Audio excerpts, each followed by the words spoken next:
Guess what? We finally did it. Yes, we did. After what, about 13 months, 2 trips for Kim to Canada so that Helen and I could work side by side, sitting at 98% complete for who knows how many weeks, and at least one dramatic reading to a houseplant. I think we finally finished our book. We'd like to introduce you all to the What If Chronicles. Hey, a real book, actual pages, and we really did read it to houseplants. Those were great memories. In the middle of winter, it was a cozy thing to do, actually. This has been one of the most transformative experiences for me. I agree, Helen. Me too. Me too. This small phrase, what if, has been entirely revolutionary for me. I find myself honestly engaging daily in more and more what ifs. I know. Isn't it amazing that that phrase is it's almost a neon, what if, what if? But what it does is it's given me permission to think outside the box. I always had it, but oh my golly, after 24-week course of challenges that we did, I think I learned more than anyone else. I agree. I mean, honestly, Helen, way outside the box in some cases.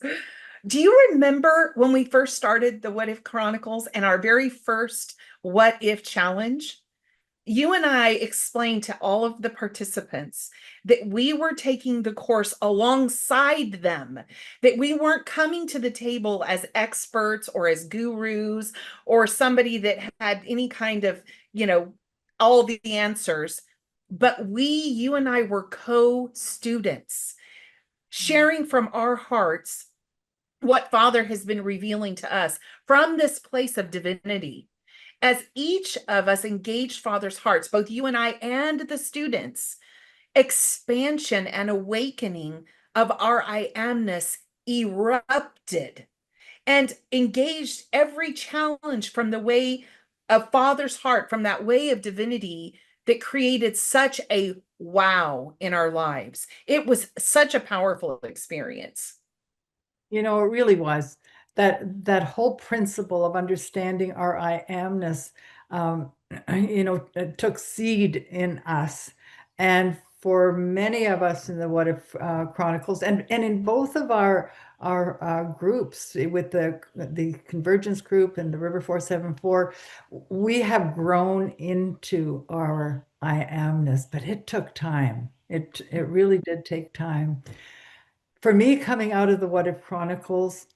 If I was going to say one of the most profound experiences was the realization of living from my sacred self rather than out of ego, because ego, as Wayne Dyer says, edges God out. And I didn't want him to be edged out of my life in anything. I wanted to live. I want to live from my sacred self in that resonance with God and his will. Oh my goodness, I so agree, Helen.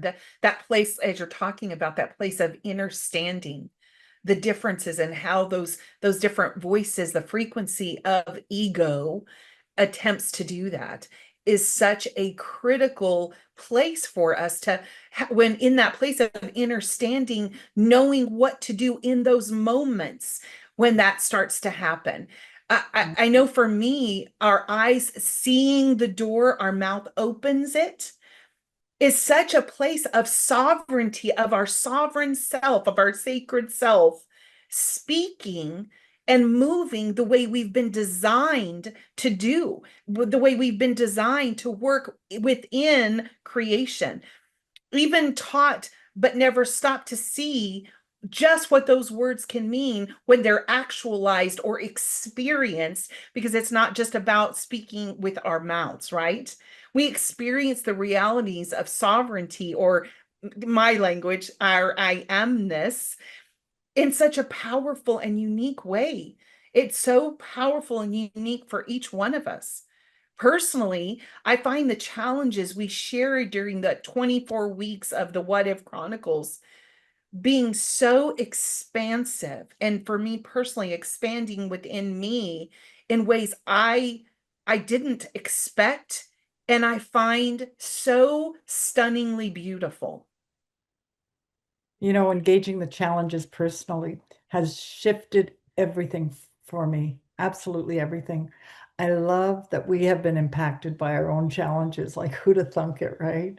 Right. For example, for me, understanding the power of unconditional love, operating in it with a powerful testimony, has truly been the greatest gift. We've both received so much profound treasure along this journey together. Not only are we friends, and that friendship has gone to such a deep place with both of us, but we truly enjoy our conversations about the revelation and the divine expression of goodness in our lives, where those things take us. But we've now written a book together.